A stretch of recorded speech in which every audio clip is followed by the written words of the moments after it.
in Local Matters Land, we don't do lives very, very often, but every now and then there is something special happening in our community that I would like to feature. And that is why we are going live today with two guests. All three of us are native Augustans, which is kind of cool to have three native Augustans who are doing some things in our community with us today. This live we project to be approximately 45 minutes, but if things go really, really well, we may talk a little bit longer too, because our guest today has a lot to share.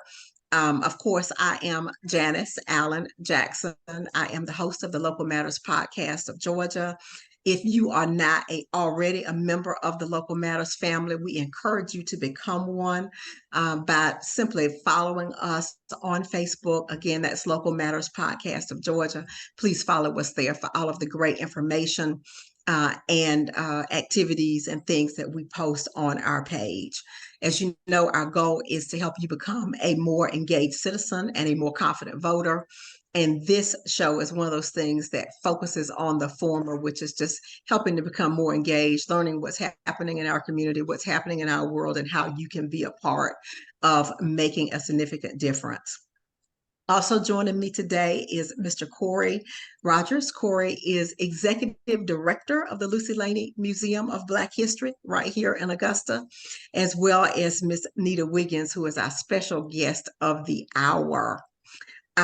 We always start with introductions. So Corey, please tell us a little bit about who you are and what your role is there at the museum. Okay, well, first of all, Janice, thank you for allowing this forum, this opportunity to talk a little bit about some of the great things going on at the Laney Museum. As you mentioned before, my name is Corey Rogers. I was born right here in Augusta, Georgia, at St. Joseph's Hospital, December 15th, 1973. So I turned 50 in a couple of months. Went to Terrace Manor Elementary. So my trek through Augusta is pretty interesting. When my family first settled here, they were living in West Augusta and ended up going to church on the hill at Greater Mount Canaan. So we maintained that church affiliation for the next several decades, but we moved to South Augusta in 1975. So I also had a set of friends and associates in South Augusta as well. But then I went to middle and high school in downtown Augusta. So I really kind of covered the entire spectrum growing up here in Augusta. One thing I'll mention to you, Janice, that I've always found pretty fascinating about my upbringing in Augusta, having a military post in your city provides you with a extra layer of opportunity that often you may not have in other cities. So growing up near Fort Gordon, which officially is now Fort Eisenhower, it allowed me to meet people from different walks of life and allowed me to meet people from all over the world. And I think that in a way allowed me to grow and to understand diversity as I grew up and as I appreciate to this day. I love Augusta. I love its city. I love the culture. Went to Davidson Fine Arts, from there South Carolina State, and graduate school Georgia Southern University. And for the past 19 years, I've worked here at the Laney Museum. And for the past 6 months, I've been the executive director of the Laney Museum. And I love the work that the Laney Museum is doing in the community. We tell the history of Augusta, but seen through the prism of the Black experience. And I want to continue doing that as the executive director. And thank you again, Janice, for having us.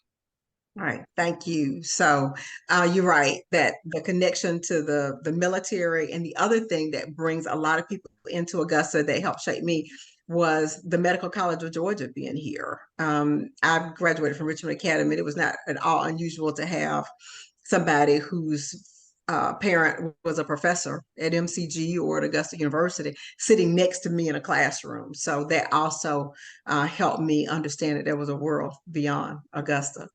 There's one more thing, Corey, that I think you wanted to mention that you left out when you were talking about your experience at South Carolina State. Oh, yes, yes, yes, yes, Janice. Thank you for reminding me. But yes, while I was at State, I'm actually coming up on my 30th reunion or 30th anniversary. But spring of '94, I pledged Omega Psi Phi fraternity. So I'm a proud Q, and proud of the fact that I've carried on this long legacy of amazing Omega men, from Langston Hughes to Charles Drew, to Michael Jordan, to Alonzo Mourning, and I can go on. But we have this proud, long legacy, and even locally, Dr. James Carter Jr., Dr. James Carter III, Dr. T.W. Josie, Reverend C.S. Hamilton. So there have been a lot of, really wonderful Omega men, and I'm glad to carry on that legacy as one myself. All right. Thank you for that. And our guest of the hour, Ms. Nita Wiggins. Nita, we're going to talk to you a lot today, but we want you to start off with who you are so our audience gets a flavor for what you're bringing on today's live, as well as what you're going to do in a couple of days at the museum. Okay, Janice, thank you for the invitation. And I do have to thank Corey Rogers for even putting us together, for the three of us to be involved in this conversation. And Corey, let me say that you touched all of the bases, so I will attempt to be as thorough as you were. Yeah. I will start, however, by saying welcome to the over 50 years old club coming up soon. I'm already there, so so it's nice to have a new member coming in. Well, thank you, Nita.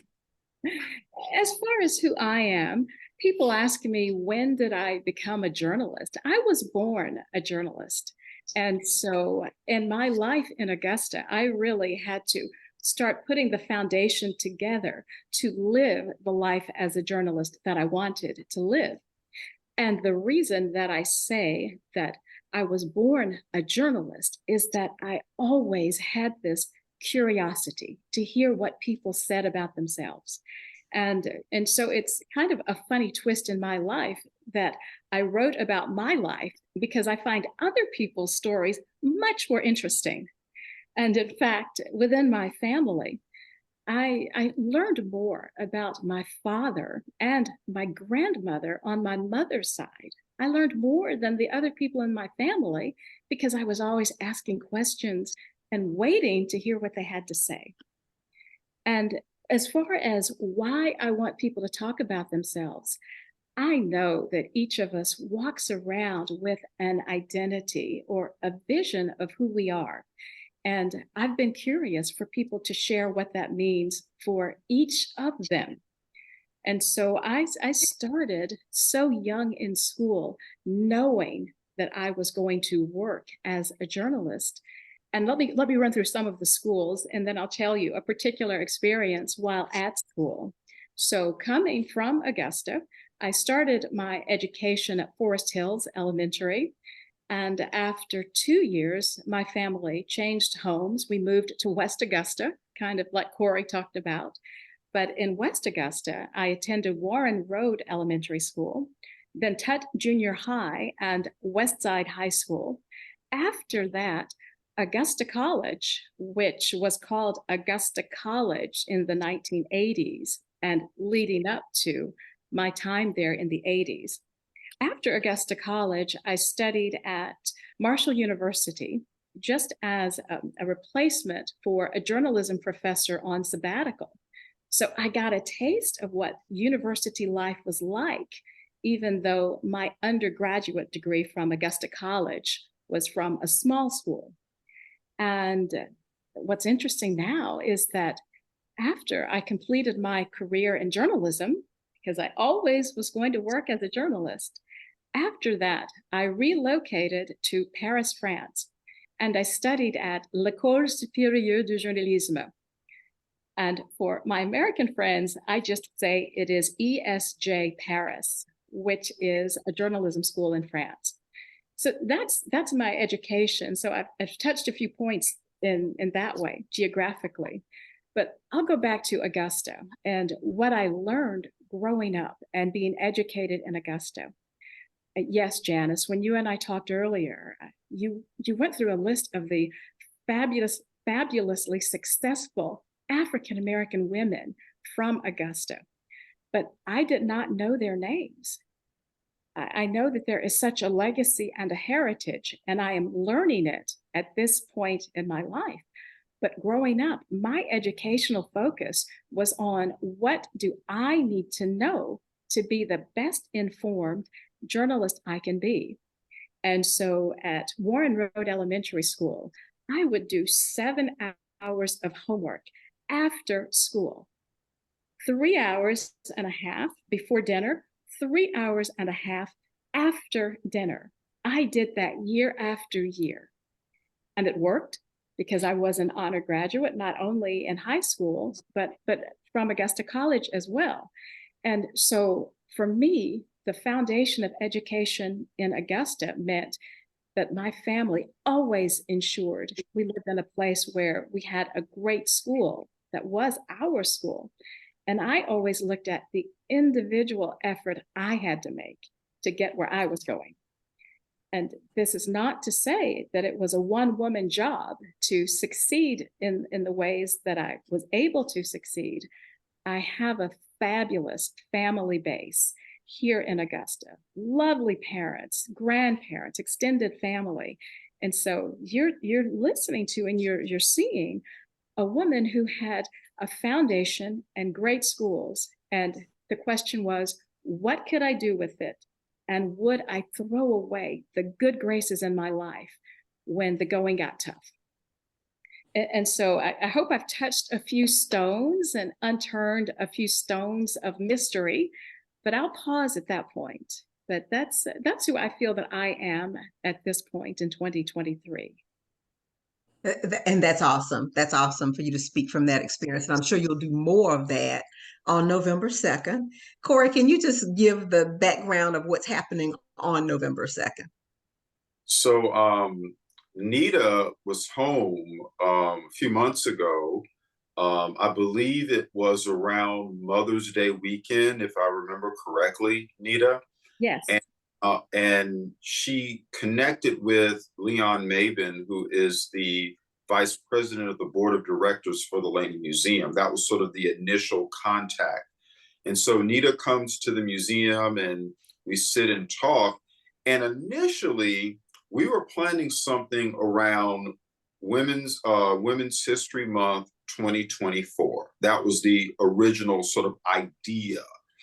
But as fate would have it, and circumstances would dictate, Nita reached out to me to inform me that she was coming home in October, November of this year, and would we be able to adjust our programming to have an event now?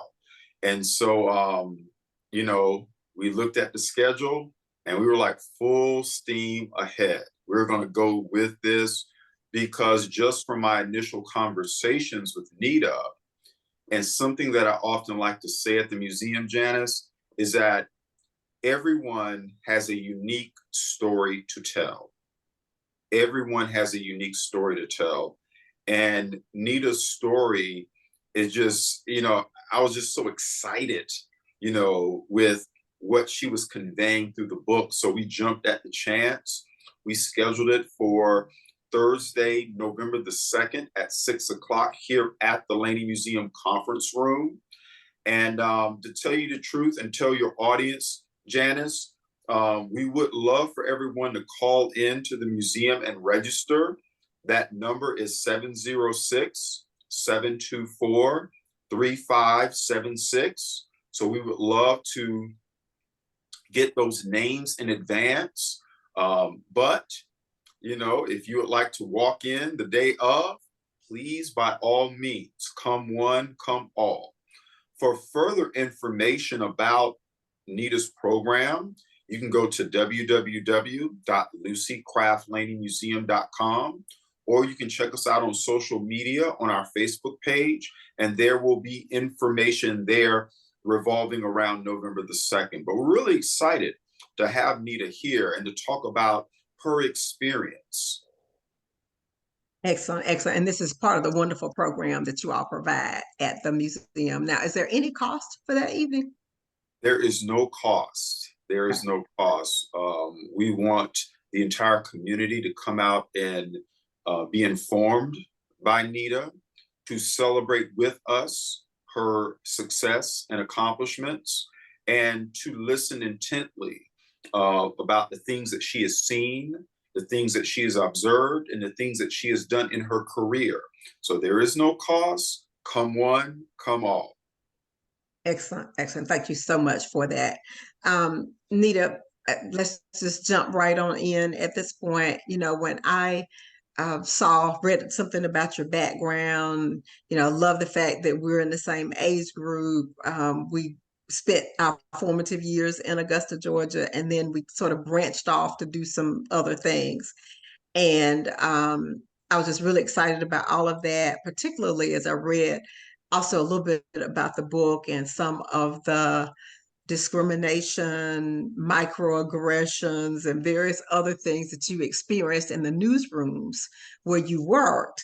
And you know, I thought about a couple of things. One was I got to a point when I was in graduate school, I was like, do I want to be a journalist or do I want to go into local government? And I had done an internship in Mecklenburg County, North Carolina, and the director of public information had said, oh yeah, if you want to see what the environment's like in a newsroom, I can set up some time for you to go in there and take a look. I spent 3 hours in the newsroom and decided that local government was for me. I decided that newsroom was not my thing. And I think I made the right choice for myself, although now, ironically, you know, with podcasting, I'm sort of back into some form of media. But I saw all of that and I had a few questions. And the first question of which is, in your work in media, did you ever cover any local government issues? Were you ever the beat reporter for a local government? I was, Janice, and beat reporting is something I adore. It is crucial. I think it's crucial to the success of a news operation. So when I worked at, I was here at Channel 12 in sports, which is a beat. But before I came to Channel 12 in Augusta, I worked in Macon, Georgia, and I was the City Hall reporter. And I loved it. For some reason, I felt there was such a power in changing a community and that it was happening in the meetings at City Hall. And in fact, the first report of substance that I did was on substandard housing, because I would hear the citizens talk about what they needed in their communities, what road improvements they needed, these types of things.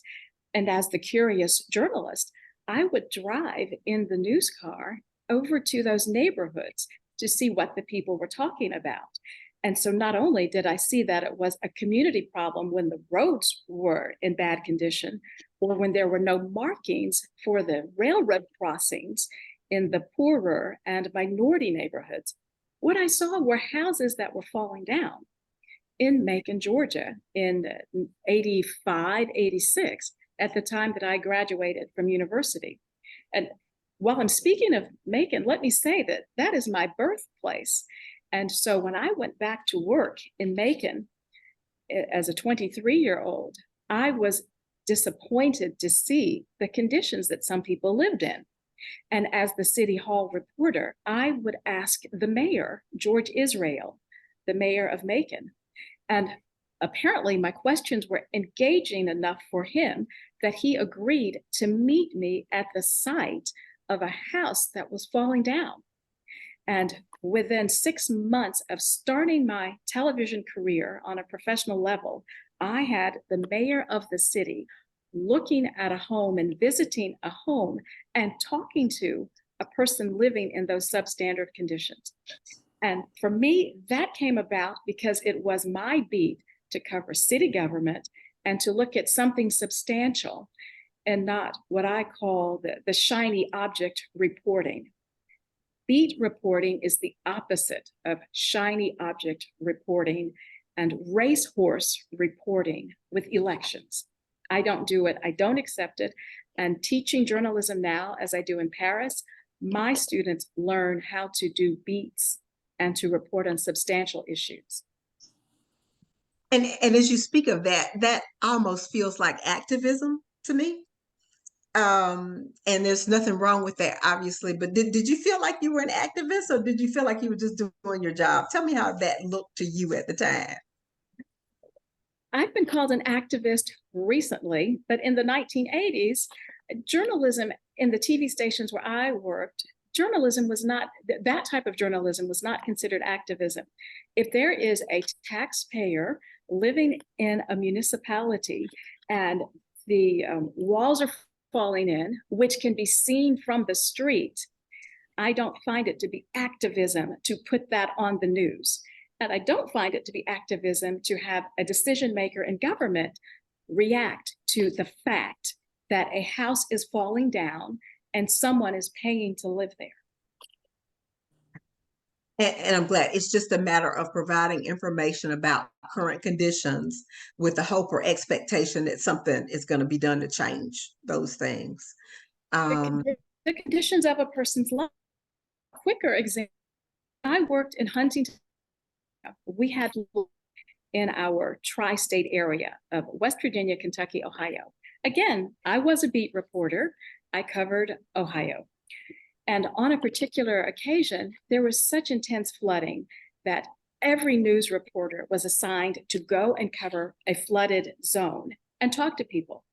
And with the videographer from the news team, we saw just distressing flooding. I walked up to the front door of one of these homes and knocked. The person who opened the door was a white man, maybe 80 years old, in his underwear. And he was so distressed about the flooding, I imagine. He opened the door and I said, well, excuse me, but we are from the television station. We have incredible flooding. What are your thoughts? How are you coping? What's happening? This person talked to me and gave me many details. He invited us to enter his home with the camera. The photographer shot the water levels that he had previously had in the home during that particular flood. He showed us where the television had been flooded out, the refrigerator. Yes, we put that on the news. For me, I would not call that any type of activism flooding. That's not a discussion about climate. It is a discussion about a person in a situation, and it needs to be exposed because that is the reality of that person's life. And the activism part of it, telling a person's true story, I don't find that to be activism. I find it to be truth telling.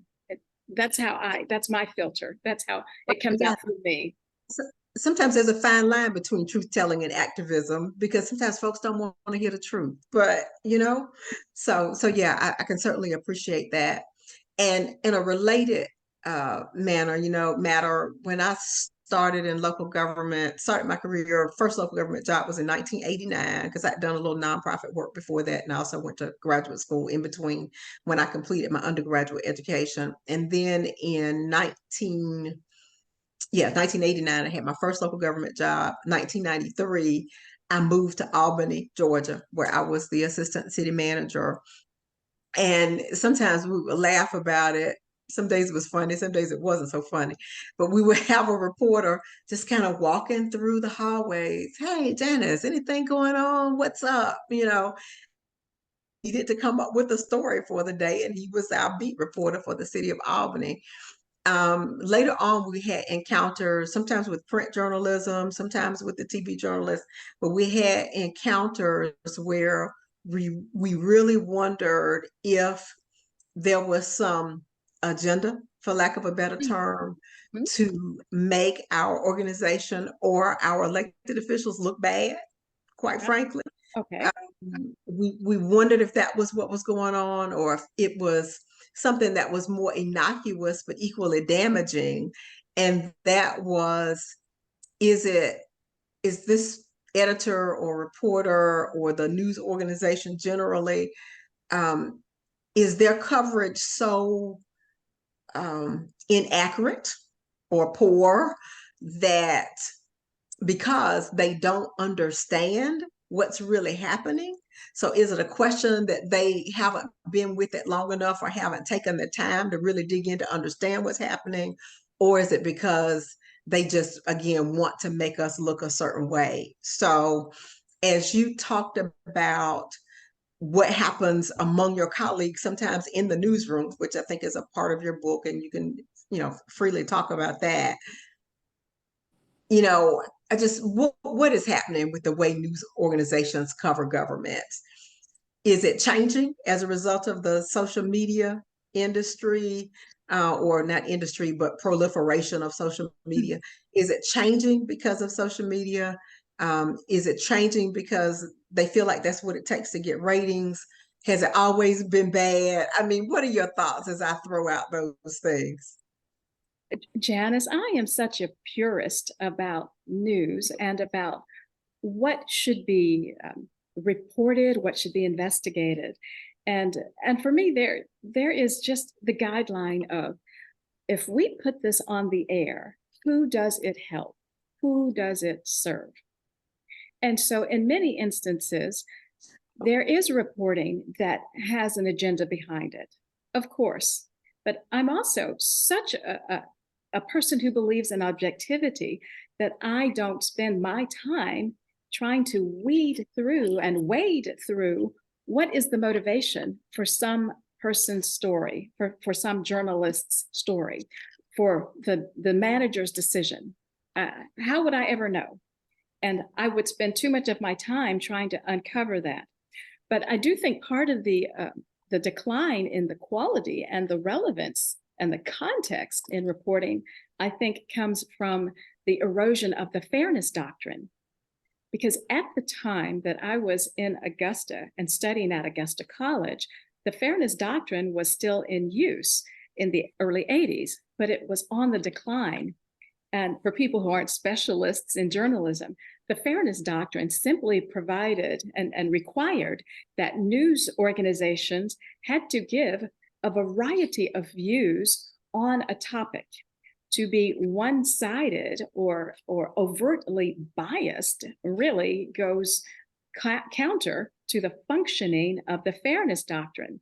And I find that it is more of the erosion of the Fairness Doctrine than it is the proliferation of social media sites and websites and stuff like that. And many people will say that there is a proliferation of these so-called news organizations because of the erosion of the Fairness Doctrine. If every media organization or every organization that does reporting had to give a variety of views on topics of significance, we would not have the low quality of news that I think we have right now. And is that Fairness Doctrine still supposed to be in place? Oh, no. It was put in place in 1939, and by 1987 or 88, it was really on the decline. And after the years of President Reagan, it pretty much was extinguished. So the Fairness Doctrine is not currently in place. Kelsey Gabbard, who was a representative from Hawaii, she was suggesting, she sponsored a bill to bring back the Fairness Doctrine 4 to 5 years ago. Not one other person in government, in the national government, signed on as a co-sponsor. For me, that reveals that there is no interest at the government level to have the requirement of more balanced reporting. That's not assessing a motivation, that is stating a fact that not one co-sponsor wanted to bring back the Fairness Doctrine. Wow.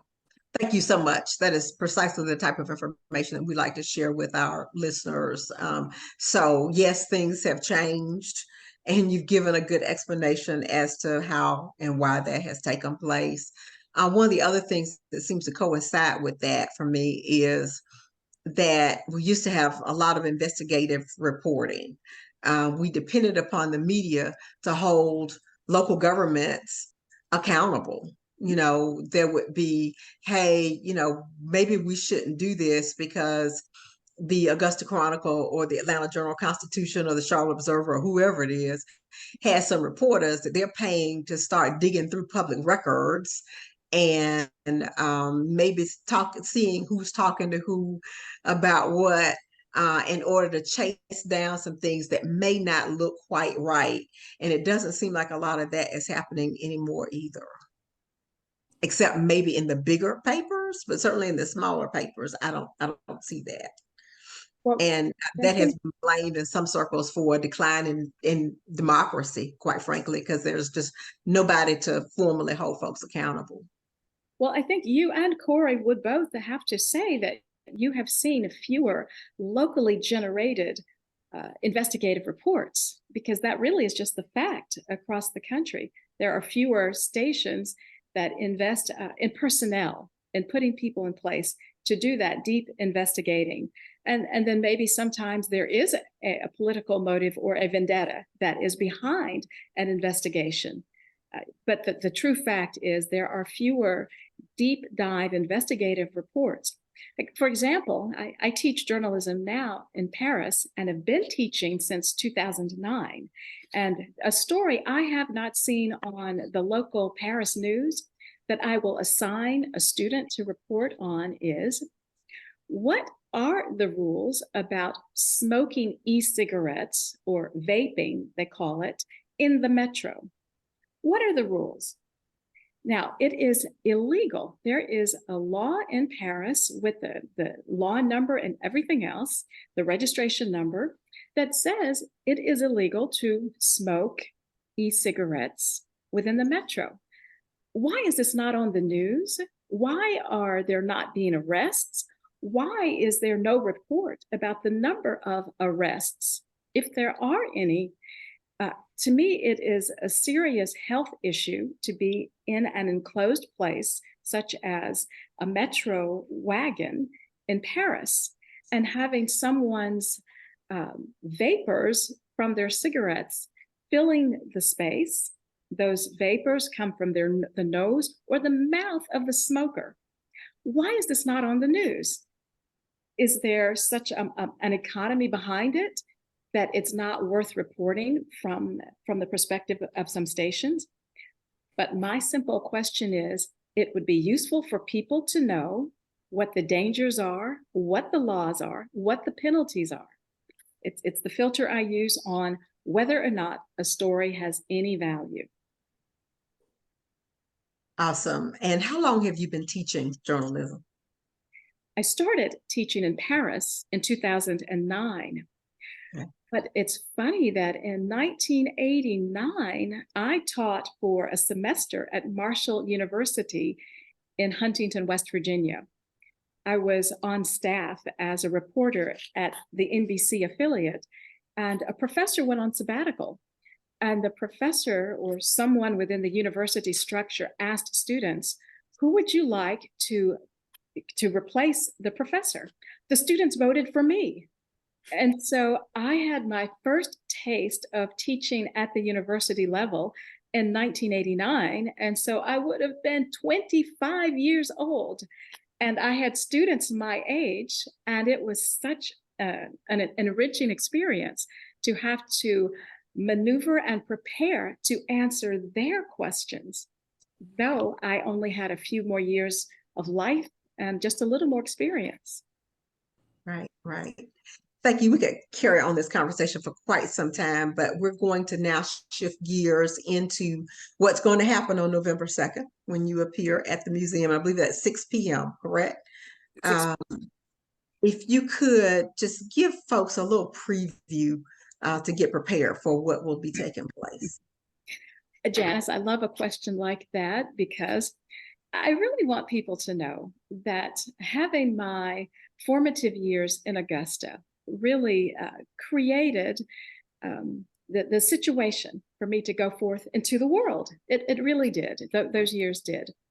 And so what I'm going to do is try to upset that apple cart a little bit and talk about a difficulty I had in my educational years in Augusta.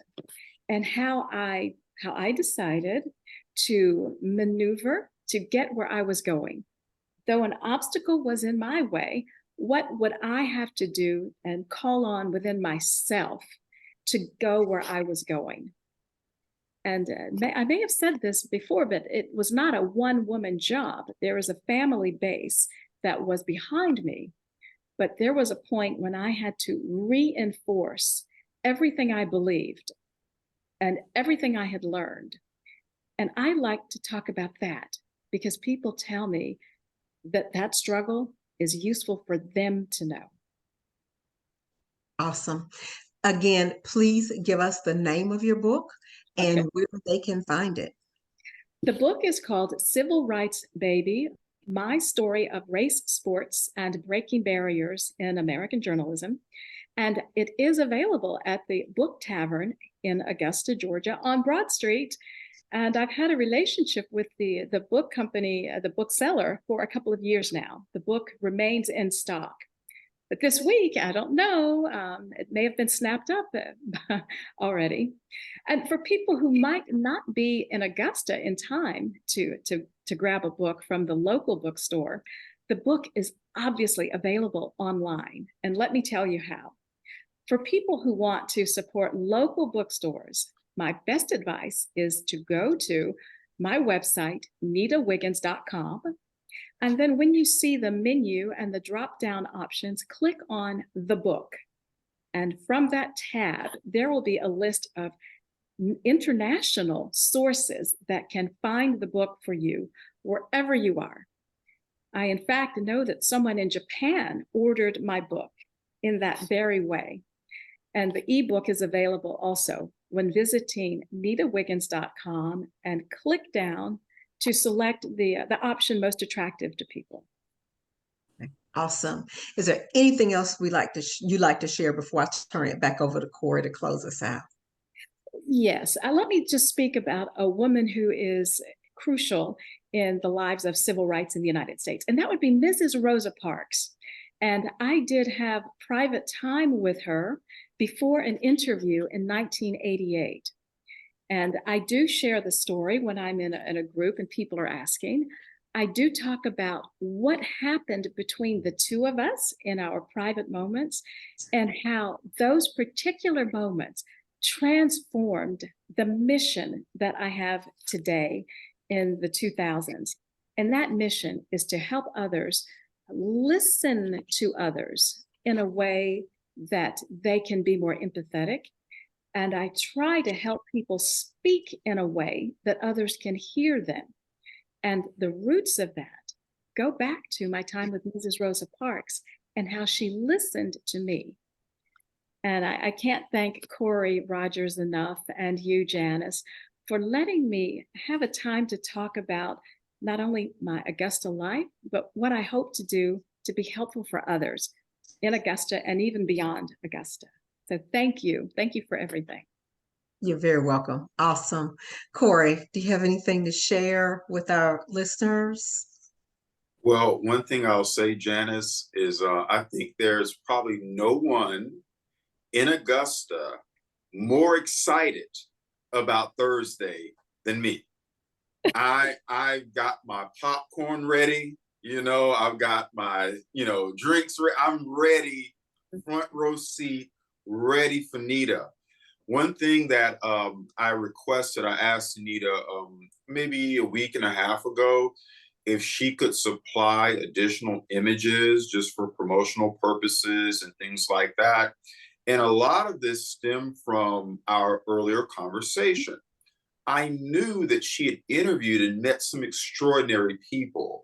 So those photographs that she supplied for me just sort of reinforced this trek that she's been on in her journalism career and the people that she's crossed paths. So for me, I'm looking forward to maybe pressing a little bit about Muhammad Ali interaction, George Foreman interaction, Dominique Wilkins interaction, Rosa Parks interaction. And that's just the tip of the proverbial iceberg. So to your listeners, if you want to hear more, if you're excited as I am, then Thursday, November 2nd, 6 o'clock, the Laney Museum is where you want to be. All right. That is awesome. Local Matters family. Again, we have been joined by author Nita Wiggins, who spent her formative years here in Augusta, Corey Rogers, who is executive director of the Lucy Craft Laney Museum for Black History. We're just so proud to have you all as a part of the family. You know, we're here to educate, edify, and enlighten. And I certainly believe that this live has done this for you.